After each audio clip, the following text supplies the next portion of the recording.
నమస్తే, welcome to our channel. నేను మేసిరి. ఇంకా ఇప్పుడు చూస్తున్నట్టయితే బాబు గారి మేనియా మొదలైందా అనిపిస్తుంది. ఎందుకంటే మోదీ గారు కూడా తన నామినేషన్ ప్రక్రియ కోసం ఇంకా బాబు గారిని ఇంకా పవన్ కళ్యాణ్ గారి అంటే కూటమిలో ఉన్న బాబు గారిని ఇంకా పవన్ కళ్యాణ్ గారిని అయితే ఆహ్వానించారు. వారణాసిలో తన నామినేషన్ అయితే రేపు దాఖలు చేస్తున్నారు. సో ఇప్పుడు ఏం జరగబోతుంది ఏంటి అంటే మరి చంద్రబాబు నాయుడు గారు అయితే తన ఓటుని వినియోగించుకున్న తర్వాత తన ఓటు హక్కును వినియోగించుకున్న తర్వాత ప్రత్యేక హెలికాప్టర్లో అయితే మరి వారణాసి బయలుదేరుతున్నారని చెప్పేసి అయితే వార్తలు వస్తున్నాయి. మరి తర్వాత ఏం జరగబోతుంది ఏంటి అనేది మనకి వివరించడానికి మనతో పాటు ఉన్నారు TDP official spokesperson Suryadevara Latha garu. నమస్కారం మేడం. మనం ఇప్పుడు చూస్తున్నట్టయితే చంద్రబాబు నాయుడు గారి మేనియా మొదలైందా అని అనిపిస్తుంది. అండ్ అట్లనే ఏంటంటే మోదీ గారు తన నామినేషన్ వారణాసిలో రేపు దాఖలు చేయబోతున్నారు. సో దానికి బాబు గారిని ఇంకా పవన్ కళ్యాణ్ గారిని అయితే ఆహ్వానం ఇవ్వడం జరిగింది. బాబు గారు అయితే తన ఓటు హక్కును వినియోగించుకున్న తర్వాత ప్రత్యేక హెలికాప్టర్లో వారణాసికి బయలుదేరుతున్నారంటూ మనకి వార్తలు వస్తున్నాయి. అండ్ మరి ఇద్దరి సమక్షంలో రేపు నామినేషన్ వేయబోతున్నారా? మరి మోదీ గారు పవన్ కళ్యాణ్ గారు కూడా వెళ్ళే అవకాశం ఉందంటారా? ఖచ్చితంగా అయితే మోదీ గారు అనేది బీజేపీ కూటమి అనేది అయితే ప్రజలందరికీ కూడా ఒక అవగాహన వచ్చింది. అంటే ఎన్డీఏలో ఇది వరకు కూడా కొంతమంది ఏమన్నారు, సో మోడీ గారు అంటే బీజేపీకి పెద్ద ఇంట్రెస్ట్ లేదు, టీడీపీ అది చెప్పుకుంటుంది అన్నట్టు మాట్లాడారు. సో ఎందుకంటే ఆయన మేనిఫెస్టో కూడా పట్టుకోలేదు, ఆ మేనిఫెస్టోలో ఫోటో లేదు, ఏదేదో రకరకాలు మాట్లాడారు. సో బాబు గారి ఇంపార్టెన్స్ ఏంటి అనే దానికి మనకి ఇప్పుడు ఇది ఒక ఉదాహరణ. ఎందుకంటే ఆయన పిలవటం కానివ్వండి, సో నామినేషన్ వేసేటప్పుడు నా పక్కన ఉండాలి అన్నప్పుడు ఎంత ఇంపార్టెంట్ అయిన వ్యక్తులకైతే అవకాశం ఇస్తారు. కాబట్టి ఖచ్చితంగా బాబు గారి ఇంపార్టెన్స్ అక్కడ కనపడుతుంది కదా. అంటే ఎన్డీఏలో కానివ్వండి, రేపొద్దున రిజల్ట్స్ వచ్చినాకే కానివ్వండి, ఎలాగైనా సరే ఒక చక్రం తిప్పుకొని అంటే నేషనల్లో ఒక మన సౌత్ సైడ్ ఎవరైనా ఒక గొప్ప లీడర్ అని చెప్పంగానే టక్కని ఎవరికైనా గుర్తొచ్చేది నారా చంద్రబాబు నాయుడు గారే. ఎందుకంటే మన నార్త్ సైడ్ ఉన్నారు, కానీ సౌత్ సైడ్ వచ్చి మనకు ఎవరైనా చెప్పంగానే మనకైతే అంటే ఈయనకున్న రాజకీయ అనుభవమే కానివ్వండి, అంటే ఒక 45 సంవత్సరాలుగా కూడా పొలిటికల్ లైఫ్లో ఉండటం కానివ్వండి, ఇవన్నీ కూడా పరిగణలోకి తీసుకుంటే ఒక ఎక్స్పీరియన్స్ పొలిటీషియన్ కింద సో ఈయనకున్న గౌరవం అలాంటిది. సో ఇప్పుడు మన ఇండియాలో ఒక టాప్ పొలిటీషియన్స్ అని చెప్పినప్పుడు ఫస్ట్ ఇంపార్టెంట్ ఎవరికి వస్తుంది? మరి చంద్రబాబు నాయుడు గారికే వస్తుంది. సో అది ఎన్డీఏ గుర్తించింది. అంటే బిఫోర్ కూడా తెలుసు, ఎందుకంటే వాజ్పేయి గారి టైంలో కూడా ఈయన చక్రం తిప్పాడు అనేది మొత్తం అందరికీ తెలుసు. ఒక రాష్ట్రపతి గారిని, అబ్దుల్ కలాం గారిని రాష్ట్రపతిని చేయాలనుకున్నప్పుడు కూడా ఖచ్చితంగా నారా చంద్రబాబు నాయుడు గారి హస్తం ఉంది అప్పుడు కూడా. సో ఇవన్నీ కూడా తెలుసు. కానీ గతంలో కొద్ది రోజులు డిఫరెన్స్ రావటమే కానివ్వండి, ఒక 5 సంవత్సరాలు గ్యాప్ రావటం, ఎప్పుడూ కూడా ఎన్డీఏతో భాగస్వామ్యంగా ఎప్పుడూ కూడా పనిచేసింది తెలుగుదేశం పార్టీ. సో అది ఇప్పుడు మళ్ళా ఒక 5 సంవత్సరాలు ఒక చిన్న డిఫరెన్స్ రావటం, సో గ్యాప్ రావటం జరిగింది. అది మళ్ళీ ఇప్పుడు స్టార్ట్ అయ్యింది, మళ్ళీ ఇప్పుడు ఆ గ్యాప్ లేదు. సో ఖచ్చితంగా బాబు గారి ఇంపార్టెన్స్ మనకు అక్కడ కనపడుతుంది. మోడీ గారు కూడా ఆయన నామినేషన్ వేస్తున్నాను 14వ తారీఖు వారణాసిలో, సో రావాలని ఇన్వైట్ చేయటమే కానివ్వండి. సో అంటే నారా చంద్రబాబు నాయుడు గారు వెళ్తున్నారు అనేది అయితే పక్కా ఒక ఆధారాలు మనకు ఉన్నాయి. కానీ ఆయన వెళ్తున్నారు, ప్రత్యేక విమానంలో వారణాసి వెళ్తున్నారు అనేది అయితే తెలుస్తుంది. ఇంకా పవన్ కళ్యాణ్ గారిది ఇంకా టైం తెలియట్లేదు. ఏదేమైనా ఇదంతా శుభ పరిణామం కింద తీసుకోవాలి.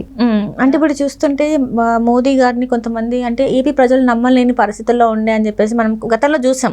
ఎందుకంటే వీళ్ళిద్దరిది బంధం అంటే జగన్మోహన్ రెడ్డి గారిది ఇంకా మోడీ గారిది తెర వెనుక బంధం కొనసాగుతుంది వాళ్ళది. ఇంకా అందుకే సభల్లోకి వచ్చినప్పుడు కూడా అక్కడ మోదీ గారు జగన్మోహన్ రెడ్డి గారి గురించి ఏం మాట్లాడలేదు.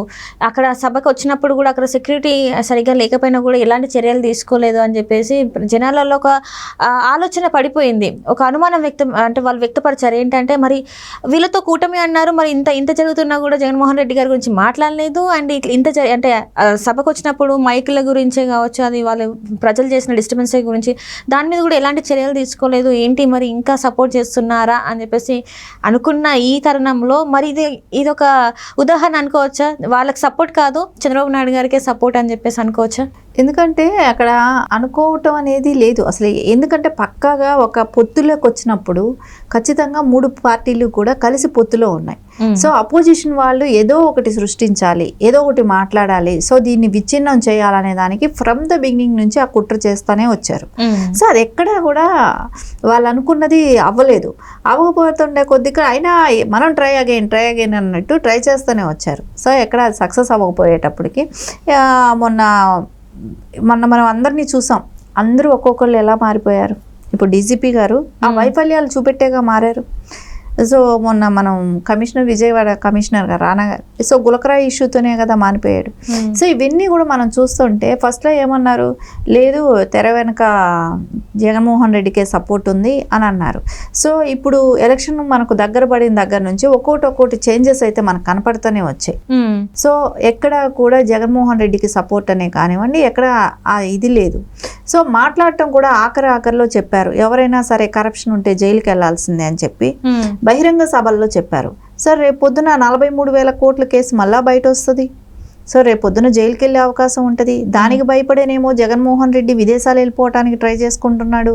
సో ఆయన లండన్ వెళ్ళటానికి పర్మిషన్ అడిగితే కూడా క్యాన్సిల్ అయ్యింది. సో ఇవన్నీ చూస్తుంటే ఆయన ఓడిపోయేది పక్కా అనేది ఆయనకు ఒక క్లారిటీ వచ్చేసింది జగన్మోహన్ రెడ్డికి. సో ఇక్కడ ఉంటే రేపు పొద్దున మళ్ళా మనం జైల్లో గడపాల్సి వస్తుందేమో.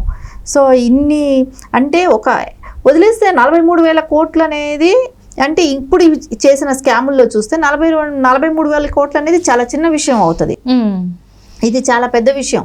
ఇప్పుడు జరిగిన ఇన్సిడెంట్లు చూసుకుంటే ఇంకా లక్షల కోట్లలో స్కాములు జరుగున్నాయి కాబట్టి జైలుకి వెళ్ళే అవకాశం ఉంది. ఎందుకంటే ఆయనకి ఎక్కడో డౌట్ వచ్చింది, రేపు మోదీ గారు ఇది వరకు లాగా ఉండకుండా కొంచెం స్ట్రాంగ్ డెసిషన్స్ తీసుకున్నారంటే మన జీవితం అంతా జైలు జీవితం అవుతుందనే భయంతోనే ఆయన పారిపోవటానికి ట్రై చేస్తున్నాడు ఇక్కడ. సో అవన్నీ మనం చూస్తుంటే మోదీ గారు ఎంత స్ట్రిక్ట్గా ఉన్నారు అనేది అర్థమవుతుంది కదా. సో ఖచ్చితంగా అయితే జగన్మోహన్ రెడ్డి పారిపోయే అవకాశాలు ఉన్నాయి కాబట్టి మోడీ గారు కూడా స్ట్రిక్ట్గా ఉన్నారని అనిపిస్తుంది. అంటే ఇక్కడ చూస్తున్నట్టయితే మోదీ గారు సైలెంట్గా ఉండి తన పని తాను చేసుకుంటూ ఎక్కడ ఎలా వంచాలో అలా వంచారని అనుకోవచ్చు. మరి ఇప్పుడు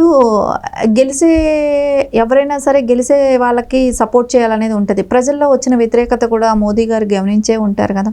ఏపీలో ఇప్పుడున్న పరిస్థితులు అంటే జగన్మోహన్ రెడ్డికి గత 5 సంవత్సరాల క్రితం సపోర్ట్ చేసి ఉన్నా 5 ఏళ్ళుగా, సో తర్వాత సపోర్ట్ చేయలేదు అని అంటే ప్రజల్లో వచ్చిన వ్యతిరేకత, ప్రజల్లో జగన్మోహన్ రెడ్డి మీద లేదు, వ్యతిరేకత ఎక్కువ ఉంది ప్రజల్లో. సో ఆ వ్యతిరేకత ఉన్న చోట మనం ఎందుకు వెళ్ళాలనేది బీజేపీ ఖచ్చితంగా ఆలోచిస్తుంది కదా. సో ఇప్పుడు చంద్రబాబు నాయుడు గారి విషయంలో ఆయనకు జరిగిన విషయమే కానివ్వండి, గతంలో ఆయన చేసిన మంచి పనులే కానివ్వండి, చంద్రబాబు నాయుడు గారు ఆయన ప్రజలకైతే ఏమైతే చేశాడో అవన్నీ ఇప్పుడు ప్రజలు గుర్తిస్తున్నారు. సో ప్రజలు బయట మాట్లాడుతున్నారు. అందుమూలన ఖచ్చితంగా అయితే వాళ్ళకి అనిపిస్తుంది గెలిచే వాళ్ళ పక్క ఉండాలనుకుంటారు కానీ ఓడిపోయే వాళ్ళ పక్కన ఉండాలనుకోరు. సో దాని మూలన అది కాకుండా నారా చంద్రబాబు నాయుడు గారు లీడర్ లాంటి వాళ్ళు పక్కన ఉంటే అదో అవకాశం, అది చెప్పుకునే దానికి వాళ్ళకు ఒక హోదా ఉన్నట్టు. జగన్మోహన్ రెడ్డిని పక్కన పెట్టుకొని నామినేషన్ వేస్తే మొత్తం ఇండియా మొత్తం ఎలా నవ్వుతుందో ఒకటి మనం ఆలోచించాలి.